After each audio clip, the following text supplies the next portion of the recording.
আসসালামু আলাইকুম ভাই, ভালো আছেন? কিরে তুই আমার অফিস তোর না করছি এই নোংরা পোশাক আমার অফিস না আইতি ভাই আইছিলাম একটা দরকারে।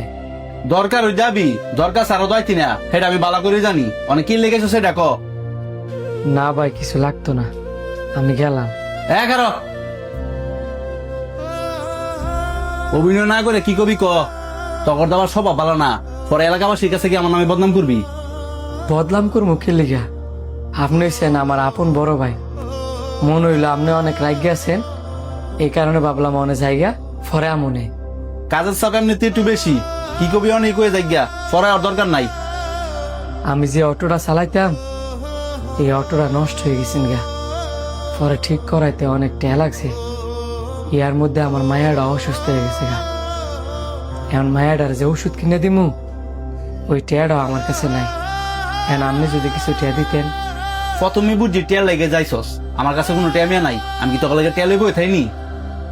আমি তো আর একবারে টেয়া চাইছি না, 2 দিন পরে তো দেয়। কি অবস্থা দোলা ভাই, কেমন আছেন? ভালোই আছি। এই তুই গিয়ে কোন নামা দেব, আমি আমার শালার লগ কথা শেষ করে পরে তোর লগ কথা কইতেছি, যা।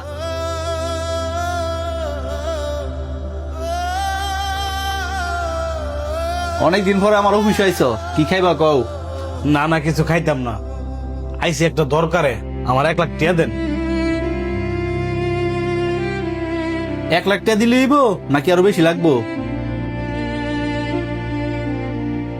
না না আপাতত 1 লাখ টাকা দেন, লাগলে পরে নি মনে। আচ্ছা তুমি একটু বসো, আমি ব্যবস্থা করতেছি।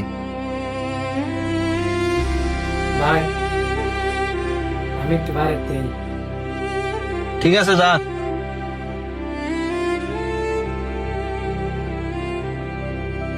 অভিনয় না করে কি কবি ক। তখন আমার স্বভাব ভালো না, পরে এলাকাবাসীর কাছে কি আমার নামে বদনাম করবি। প্রথমে বুঝছি টেল লেগে যাইছস, আমার কাছে কোনো টেমিয়া নাই। আমি কি তোকে লেগে টেলে বই থাইনি। 1 লাখ টাকা দিলে হইব নাকি আরো বেশি লাগবো?